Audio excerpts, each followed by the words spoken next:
Class 10 सामाजिक विज्ञान के अर्थशास्त्र में बहुत इंपॉर्टेंट क्वेश्चन है। देखिए, वैश्वीकरण का प्रभाव एक समान नहीं है, इस कथन की अपने शब्दों में व्याख्या कीजिए।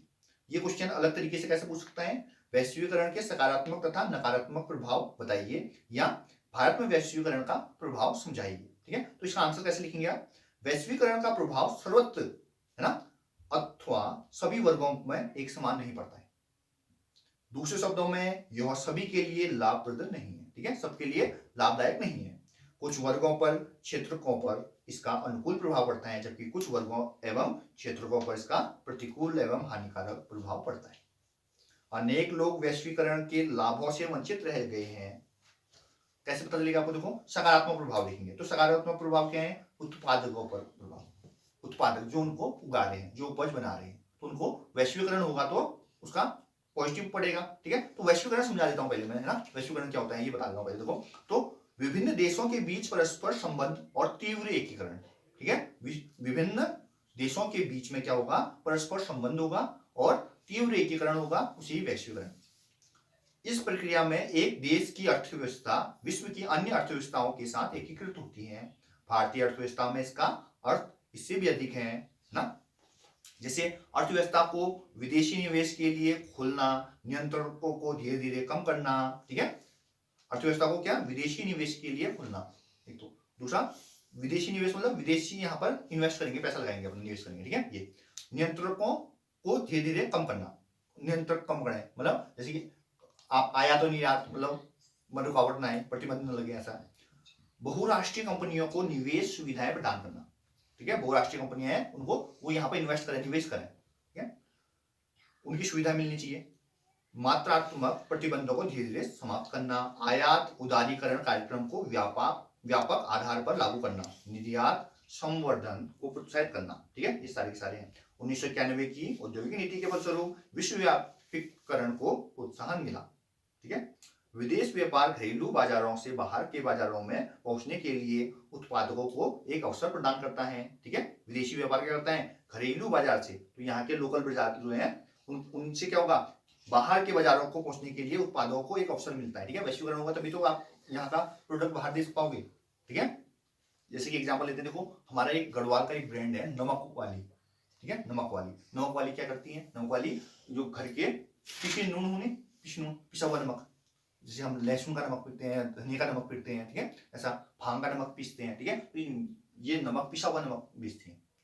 ऑनलाइन अमेजोन पर बेचती है, अपनी वेबसाइट पर बेचती है, नमकवाली.com के नाम से है। ठीक है, तो ये अब वैश्वीकरण कर रही है उसका। वो अब बोलती है वो कि मैं क्या करूंगी, अब विश्व के मैं भी बेचूंगी अपना नमक। ठीक है, तो ये पिसा हुआ नमक का एक्चुअली वैल्यू है, समझ लो। जैसे मैं दिल्ली में रहता था, ठीक है, तो हमारे पास सिलबट्टा नहीं होता था। ठीक है, तो हमको नमक जैसे एक्चुअली में बहुत जरूरत होती, तो मैं क्या करता था, घर से नमक पीस के ले जाता था, पिसा हुआ। ठीक है, वहां पर यूज करता था उसको, सलाद के ऊपर डालना ऐसा। ठीक है, तो ये जरूरत पड़ती है, तो ये चीजें हैं।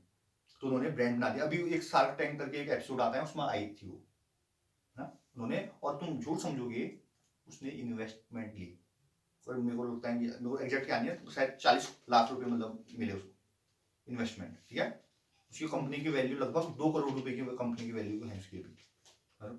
एक लेडी जी है, मतलब हमारी जो माता है, हमारी माता की उम्र की लगभग उनकी उम्र होगी, मतलब जो उनकी फाउंडर है, मतलब। तो ये बहुत बड़ी बात है अपने लिए, है ना, गर्व का विषय है। हमारे उत्तराखंड से एक महिला इतना लार्ज स्केल में होती है। ठीक है, तभी तो हुआ है। अब देखो, सकारात्मक प्रभाव क्या है वैश्वीकरण के? उत्पादकों पर प्रभाव पड़ेगा एक तो, और एक निवेशकों पर भी प्रभाव पड़ेगा। सकारात्मक पड़ेगा नहीं पड़ेगा? जिसने इन्वेस्ट किया है, अगर वैश्वीकरण होगा तो ज्यादा सेल होगी ना, बिक्री होगी। भारतीय कंपनियों पर भी प्रभाव पड़ेगा इसका। और नकारात्मक क्या प्रभाव पड़ेगा? प्रतिस्पर्धा के कारण छोटे विनिर्माताओं पर कड़ी मार पड़ेगी, उसको नुकसान होगा ना। छोटे छोटे जो कंपनियां होंगी वो तो इतना लार्ज स्केल पर नहीं करेंगी। तो बड़ी कंपनियां जो होती हैं वो क्या होंगी, एक फैक्ट्री लगाएंगी, उसमें बहुत ज्यादा मात्रा में बनाएंगी। तो क्या होगा, जब ज्यादा मात्रा में बनाते हैं हम, तो रेट मतलब सस्ता पड़ता है अपने को, याद रखिए। जैसे एग्जाम्पल लेते हैं, ठीक है, हमने 10 जनों का खाना बनाया, और 10 ने अपने घर घर में अकेले अकेले खाना बनाया, 10 उन्होंने भी 10 जनों का बनाया अकेले अकेले, तो कौन सा सस्ता पड़ेगा अपने को? जो 10 एक साथ बने हैं, बनेगा नहीं बनेगा? तो वही चीज है। तो बड़ी कंपनी ये करेंगी, बहुत ज्यादा प्रोडक्ट एक साथ बनाएंगी, बल्क में बनाएंगे बोलते हैं उसको, ना। तो उसको क्या पड़ेगा? सस्ता पड़ेगा। और जो छोटे छोटे कंपनियां हैं वो क्या करेंगे, कुछ प्रोडक्ट बनाएंगे, जितनी उनकी बिक्री होगी उतने तो बनाएंगे, वो ज्यादा क्या बनाएंगे, तो क्या होगा, उनको महंगा पड़ेगा एक्चुअली, तो वो उतना कम्पीट नहीं कर पाएंगे, उनके संग कॉम्पिटिशन नहीं दे पाएंगे, प्रतिस्पर्धा नहीं कर पाएंगे ना। अनेक इकाइयां बंद हो जाएंगी इसकी वजह से, और बड़ी संख्या में श्रमिक क्या हो जाएंगे, बेरोजगार हो जाएंगे। अधिकांश नियोक्ता श्रमिकों को रोजगार देने से में लचीलापन की नीति अपनाने लगे, इससे श्रमिकों का रोजगार सुनिश्चित एवं सुरक्षित नहीं रह गया। नियोक्ता श्रम लागतों में निरंतर कटौती करने का प्रयास कर रहे हैं, वे कम वेतन पर श्रमिकों से अधिक समय काम ले रहे हैं। होता नहीं होता, कम वेतन देते हैं और ज्यादा काम देते हैं, अधिक घंटे काम देते हैं। दूसरे लाभ का न्याय संगत हिस्सा श्रमिकों को नहीं दिया जाता। संगठित क्षेत्रों में कार्य दशाएं अधिकांश असंगठित क्षेत्रों की भांति होती जा रही है। ठीक है, तो ये चीजें इंपोर्टेंट यहाँ पर। अब देखिए बहुत इंपोर्टेंट क्वेश्चन है, उपभोक्ताओं का शोषण किस प्रकार किया जाता है, इसकी रोक के लिए सरकार ने क्या उपाय लिए। ठीक है, इसको और अलग अलग तरीके से पूछ सकता है, जैसे कि भारत सरकार द्वारा उपभोक्ता सुरक्षा अधिनियम, बट देखो भाई उपभोक्ता सुरक्षा अधिनियम कब पारित हुआ, 1986। कब हुआ, 1986 में, याद रखिएगा, है ना, एक नंबर में पूछ सकते हैं आपको। वो पारित करने के क्या कारण थे ये भी पूछ रहे हैं, तो इसका आंसर क्या लिखेंगे आप, बाजार में लोगों का शोषण विभिन्न तरीकों से हो सकता है। कैसे हो सकता है, देखो एक है साहूकार कर्जदार पर विभिन्न प्रकार के बंधन लगा देता है। ठीक है, तो साहूकार जो कर्ज दे रहा है ना, जो उस पर क्या बनाए, बंधन लगा देते हैं। कैसे, वे उत्पादक को निम्न दर पर उत्पाद बेचने के लिए मजबूर कर देता है। ठीक है, मेरा कर्ज देना है, सस्ता लगा मेरे को, इतने में दे, समझ लो, ऐसा बंधक बना देता है।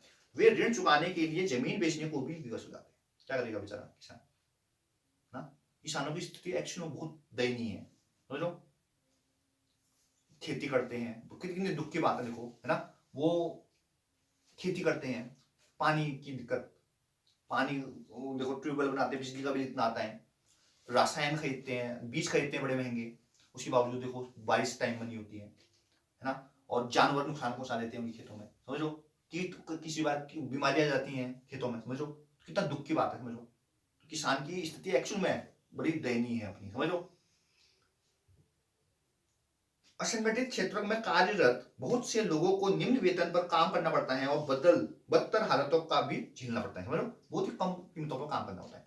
व्यापारी उत्पादक कपटपूर्व एवं अनुचित व्यवहार द्वारा उपभोक्ताओं का भरपूर शोषण करते हैं।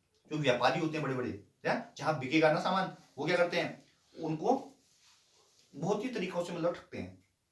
जैसे कि बोलेंगे यहाँ ले आओ सामान मंडी में, ठीक है, मंडी में गाड़ी लेकर के ले आता है, अब तो उसको समझ में आ गया यार ये तो ले आया, इतना किराया लगा दिया, इतने में देंगे, नहीं आया इतना चल रहा है, नहीं इतने में देंगे, उसको बताएं वो वापस तो ले जाएगा नहीं, गलत बात है। व्यापारी वस्तु को वजन से कम तोलते हैं, व्यापारी क्या करते हैं, वस्तु से वजन को मतलब बताते हैं कितनी किलो है, तो कम है बताएगा वो। ठीक है, इसके अतिरिक्त उन शुल्कों को भी जोड़ देते हैं जिसका वर्णन पहले नहीं किया जाता है, टैक्स वो बता देंगे कुछ, समझ लो।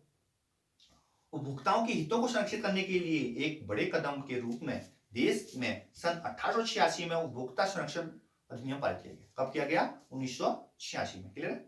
तो क्या क्यों आवश्यकता पड़ी इसकी, देखिए उपभोक्ताओं के हितों का संरक्षण करने की। ठीक है, ठीक है, जैसे कि उपभोक्ता हम है, हमको हमने कोई सामान खरीदने गए, क्या बोलेंगे, कम वजन मत देंगे हमको बोलेंगे 1 किलो मांगा, मैंने 1 किलो शेयर मांगी है ना, तो उसने 50 ग्राम कम दे दिया अपने को, 950 ग्राम ही है उसको, है ना, तो हमको ज्यादा महंगा पड़ा ना, 50 ग्राम कम दिया ना, फायदा किसको हुआ, दुकानदार को हुआ, व्यापारी को। ठीक है, वस्तुओं के मूल्यों का नियंत्रण स्थापित करने के लिए क्यों नियम बनाए गए हैं, अधिनियम क्यों की जरूरत क्यों पड़ी, उपभोक्ता संरक्षण नियम की, क्योंकि उपभोक्ताओं के हितों का संरक्षण करने के लिए, एक तो उपभोक्ताओं के हित जो है वो बचे रहे, दूसरा वस्तुओं के मूल्यों पर नियंत्रण स्थापित करने के लिए, ठीक है, तीसरा उत्पादकों को सही और उत्तम कच्चे माल का उपयोग करते हुए अच्छी गुणवत्ता वाली वस्तुओं का उत्पादन करने हेतु प्रोत्साहन के लिए। ठीक है, तो उपभोक्ताओं के 4 अधिकार हैं, ठीक है, कौन कौन से, शोषण के विरुद्ध संरक्षण का अधिकार, कि आपका कोई शोषण नहीं कर सकता।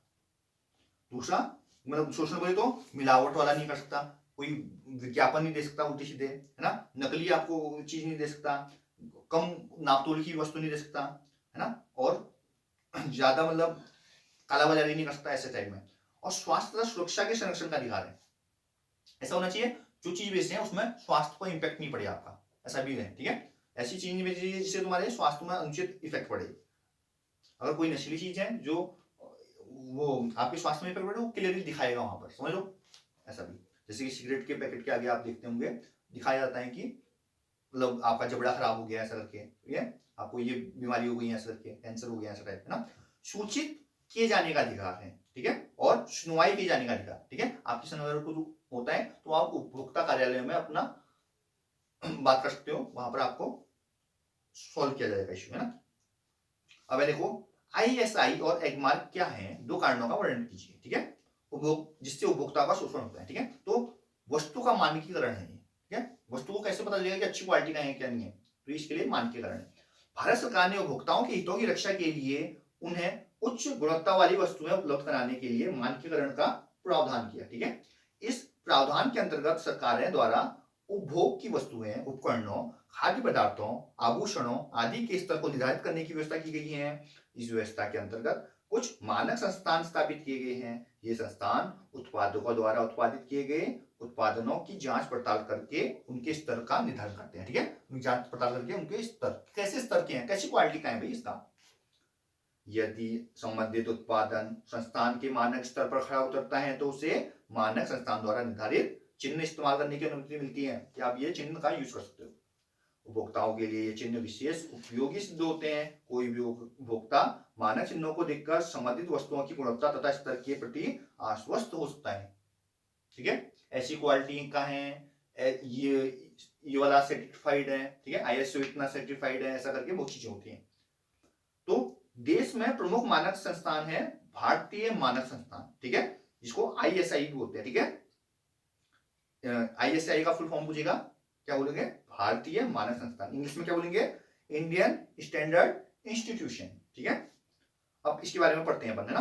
तो वास्तव में कोई भी उपभोक्ता दिन प्रतिदिन की वस्तुएं खरीदते समय कुछ बातें देखना चाहता है। क्या देखेगा, वस्तु की एक तो गुणवत्ता देखेगा, कैसी गुणवत्ता है, कैसी क्वालिटी है वस्तु की, और विश्वसनीयता, क्या ऐसी चीज है कि विश्वास करना चाहिए इस पर। दूसरा सुरक्षा, क्या सुरक्षित है क्या नहीं है। सामान्य उपभोक्ता अपनी आवश्यकताओं की वस्तुओं में इन वस्तुओं की स्वयं जांच नहीं कर सकता, ठीक है। जैसे कि एग्जांपल लेते हैं, कुकर खरीद रहे हैं अपन, ना, तो कैसे चेक करोगे आप, ये कितना पतली परत है या मोटी परत है, ऐसा चेक कर सकते हो, पर तो और सब चीजें तो चेक नहीं कर सकते ना। कुकर खरीदने गए हो, कैसे पता चलेगा, तो उसमें अगर मानकीकरण है तो आप उससे बता सकते हो, ठीक है, या मानकीकरण दिया है ना, चिन्ह लगाए हैं, तो इसका मतलब अच्छा हुआ, है ना। भारतीय मानक संस्थान सामान्यतः उपभोक्ताओं को इस तथ्य की जानकारी प्रदान करता है तथा उसे आश्वस्त करता है, ठीक है, ISI चिन्ह वाली वस्तुओं या उपकरणों को ही खरीदना चाहिए, ठीक है। कौन सा, ISI चिन्ह वाली वस्तुएं ही खरीदनी चाहिए, ठीक है। सामान्य रूप से इस वस्तुओं को विश्वसनीय माना जाता है, ठीक है, इसको क्या विश्वास करने योग्य माना जाता है, विश्वसनीय। यदि इस चिन्ह से युक्त वस्तु या उपकरण में कोई दोष या खराबी पाई जाती है तो उस स्थिति में उपभोक्ता उसकी शिकायत कर सकता है, ठीक है। अगर दोष पाया जाता है, त्रुटि पाई जाती है, कोई खराबी पाई जाती है तो आप उसकी क्या कर सकते हो, कंप्लेंट कर सकते हो, शिकायत कर सकते हो। इस प्रकार की शिकायतों के लिए उपभोक्ता को 4 बातों का उल्लेख करना आवश्यक है। कौन कौन सी है वो 4 बातें हैं।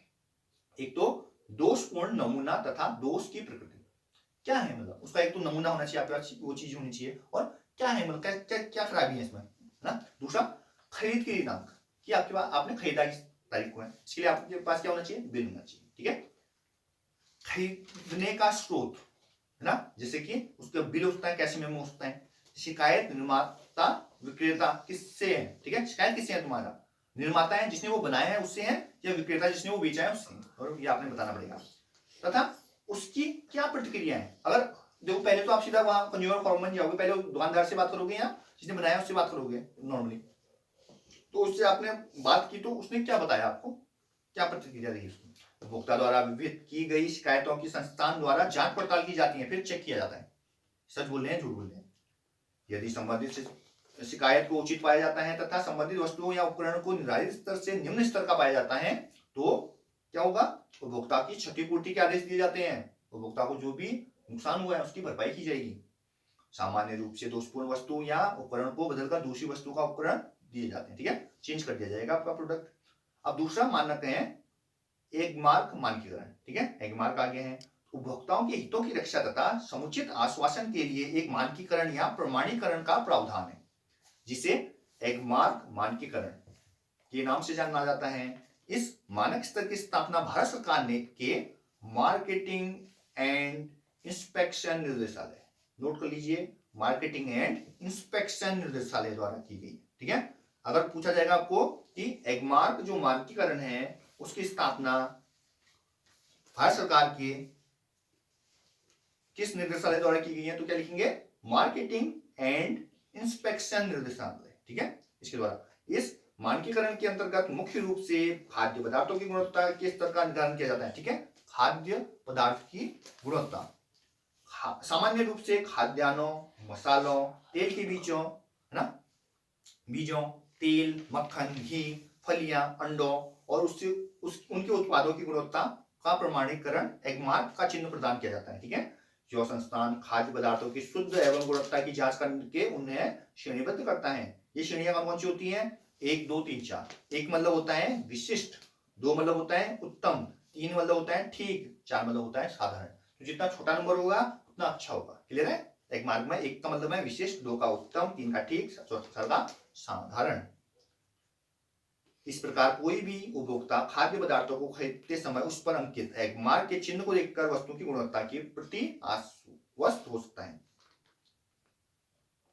इसमें और भी चीजें देखो, मानक उत्पादनों की कमी की समस्या। ठीक है, यदि हमारे उपभोग की कुछ वस्तुएं ऐसी भी होती हैं जिनका उच्च स्तरीय होना आवश्यक है, जैसे खाने की चीजें अच्छी क्वालिटी का होना चाहिए, नहीं होना चाहिए बताओ, या हमारी सेफ्टी से रिलेटेड चीजें अच्छी क्वालिटी का होना चाहिए, नहीं होना चाहिए, जिसको हम दिन रात यूज करते रहते हैं, है ना। स्किन से रिलेटेड है, जैसे कि मुंह पर अपन बहुत सारी क्रीम्स लगाते हैं, अगर अच्छी क्वालिटी का नहीं होगा, डुप्लीकेट होगा, तो आपके स्किन खराब हो सकती है, हो सकती नहीं हो सकती। फिर इसके लिए भारत सरकार के कुछ मानक निर्धारित हैं। मानक वस्तुएं एवं उपकरण सुरक्षित व टिकाऊ माने जाते हैं। ठीक है, जैसे कि खाने बनाने की वाली चीजें भी, है ना, अच्छी क्वालिटी की होनी चाहिए।